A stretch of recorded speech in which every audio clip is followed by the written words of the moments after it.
આજની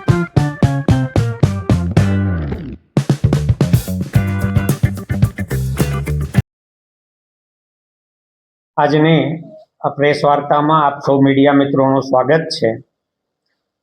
તાજા નલ સે જલ ના રિપોર્ટ મુજબ, જળ સંપત્તિ વિભાગના રિપોર્ટ મુજબ ગુજરાતના 57% ઘરોમાં પીવાનું શુદ્ધ પાણી નથી। દેશમાં પાણીની ગુણવત્તાની રીતે અને પુરવઠાની રીતે દેશભરમાં ગુજરાત 30મા નંબરે છે। 32 રાજ્યો છે, ગુજરાતનો નંબર 30મો છે। એના પરથી સ્થિતિની ગંભીરતા સમજાય છે। અગાઉ જનતા મોરચામાં ભારતીય જનતા પાર્ટી સત્તામાં સાથીદાર રહી 77માં, પછી જનતા દળમાં સત્તામાં ભાગીદાર રહી ચીમનભાઈ પટેલ સાથે, અને 1995થી તો 2025માં એણે 31 વર્ષ પૂર્ણ બહુમતી સાથે ગુજરાતમાં સત્તાના પૂરા કર્યા અને અત્યારે 32મું વર્ષ ચાલુ થયું છે। 32 વર્ષના પૂર્ણ બહુમતીના શાસનમાં ભાજપે ગુજરાતની જનતાને ભ્રષ્ટાચાર સિવાય કશું આપ્યું નથી। ગુજરાતનું દેવું 4 લાખ કરોડ રૂપિયા વટી ગયું છે। એની સામે ગુજરાતની જનતાને ભાજપની આ 32મા વર્ષમાં ભેટ છે તો 4 લાખ કરોડના દેવાની સામે એફડીઆઈમાં આટલા બધા વાઇબ્રન્ટ સમિટ કર્યા ગુજરાતે, ક્યારેય 3જા નંબરથી આગળ ગયું નથી। અને ચાલુ નાણાકીય વર્ષ જે આ માર્ચ મહિનામાં પૂરું થવાનું છે, તો દેશના પહેલા 5 રાજ્યોમાં ગુજરાત અત્યારે નથી હાલની સ્થિતિએ, અને છતાં વડાપ્રધાન વારે ઘડીએ ગુજરાત આવી અને હવે જિલ્લે જિલ્લે વાઇબ્રન્ટ સમિટ કરે છે।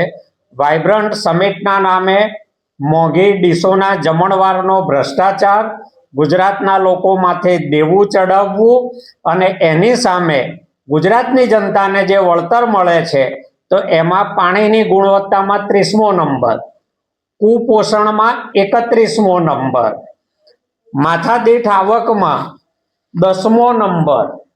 ગુજરાત દેશના રાજ્યોમાં માથાદીઠ આવકની બાબતમાં 10મા નંબરે છે નીતિ આયોગના કહેવા પ્રમાણે। આ કોઈ મારા કે કોઈ સંસ્થાના આંકડા નથી, બધો જ ડેટા મેં કાઢીને રાખ્યો છે। ખેડૂતોની આવકની દ્રષ્ટિએ દેશમાં ગુજરાત 12મા નંબરે છે। નાના નાના રાજ્યો માથાદીઠ આવક અને ખેડૂતોની આવકમાં ગુજરાત કરતાં ઘણા આગળ છે। 10મો નંબર, 12મો નંબર, 31મો નંબર। અને શિક્ષણમાં નીતિ આયોગના કહેવા પ્રમાણે દેશના રાજ્યોમાં ગુણવત્તાની દ્રષ્ટિએ ગુજરાત 18મા નંબરે છે। આ ભાજપના 32 વર્ષના શાસનની ગુજરાતને ભેટ છે। ભાજપ એટલે ભ્રષ્ટાચાર એ પર્યાય બની ચૂક્યા છે। હવે કોઈને ભાજપી કહો એનો અર્થ જ થાય છે કે એ ભ્રષ્ટાચારી, અને ભ્રષ્ટાચારી કહો તો એ ભાજપી થઈ જાય। એટલી હદે ભ્રષ્ટાચારના તાણા વાણા ભાજપ સાથે વણાઈ ચૂક્યા છે। છેલ્લા 3 વર્ષમાં 4 કલેક્ટરો સસ્પેન્ડ થયા છે ભ્રષ્ટાચારના આક્ષેપમાં। તાજા સસ્પેન્ડ થનારા કલેક્ટર સુરેન્દ્રનગરના લાંચનો આંકડો છે 1500 કરોડ રૂપિયા। તો આ કોઈ કલેક્ટરો કમલમના આશીર્વાદ વગર આટલી મોટી રકમોના ભ્રષ્ટાચાર કરવાની હિંમત ક્યારેય કરી શકે નહીં। આ બહુ નરી આંખે દેખાય એવી વાસ્તવિકતા ગુજરાતમાં છે।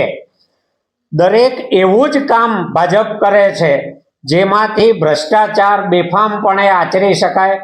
ચાહે એ નલ સે જલના નામે કરોડો રૂપિયા વાપર્યા, ગુજરાતના લોકો સુધી પાણી પહોંચાડી શક્યા નથી, ઘરે ઘરે પાણી પહોંચી શક્યું નથી, અને કરોડો રૂપિયા એ ચવાઈ ગયા છે। ચેકડેમો બન્યા, કરોડો રૂપિયા ચવાઈ ગયા, ભૂગર્ભ જળ ઊંચા આવતા નથી। પુલો બને છે, ભ્રષ્ટાચાર કરવા મળે એટલા માટે બને છે, અને પુલો પડી જાય છે। ગુજરાતની જનતા માથે રાત દિવસ દેવાનો આંકડો વધતો જાય છે। એની સામે 32 વર્ષમાં ભાજપે ગુજરાતને ભેટ આપી હોય તો એ માત્ર ને માત્ર મનરેગામાં બોગસ મજૂરોના ખાતામાં પૈસા નાખીને ઉપાડી લેવાની કળા ભેટમાં આપી છે. શૌચાલય બનાવ્યા વગર બીજાના શૌચાલયના ફોટા મૂકી અને પૈસા ઉપાડી લેવાની કળા શીખવાડી છે. ભારતીય જનતા પાર્ટી એ હદે બેફામ બનીને ભ્રષ્ટાચાર કરે છે કે હવે ગુજરાતના મતદારોએ જાગવાની જરૂર છે. જો શિક્ષણમાં દેશમાં આપણે 18મા નંબરે ઊભા હોઈએ, આવકમાં 10મા નંબરે ઊભા હોઈએ, ખેડૂતોની આવકમાં 12મા નંબરે ઊભા હોઈએ, પાણીમાં 30મા નંબરે ઊભા હોઈએ અને કુપોષણમાં 31મા નંબરે ઊભા હોઈએ, તો ભારતીય જનતા પાર્ટીમાં જો શરમનો છાંટો હોય, ઇવન પ્રધાનમંત્રીને કહું છું કે જો શરમનો છાંટો હોય તો એમણે ગુજરાતના જિલ્લે જિલ્લે જઈને વાઇબ્રન્ટના તાઇફા બંધ કરી દેવા જોઈએ. કારણ કે તમારા કહેવાથી, તમારા તાઇફાઓથી 1 રૂપિયાનું ફોરેન ડાયરેક્ટ ઇન્વેસ્ટમેન્ટ ગુજરાતમાં આવતું નથી. વિદેશી કંપનીઓ અહીંના ભ્રષ્ટાચારથી થાકી ગઈ છે, અહીંની અશાંતિથી થાકી ગઈ છે. એટલે કોઈ વેપારી ગુજરાતમાં અત્યારે હવે નવું મૂડીરોકાણ કરવા આવતો નથી. એનું પરિણામ છે કે ગુજરાતમાં બેરોજગારી કૂદકે ને ભૂસકે વધતી જાય છે, ગુનાખોરી વધતી જાય છે. એવા સંજોગોમાં ભારતીય જનતા પાર્ટીએ એમને નથી આવડતું પોતાની નિષ્ફળતા નિખાલસતાપૂર્વક સ્વીકારી અને રાજીનામું આપી દેવું જોઈએ.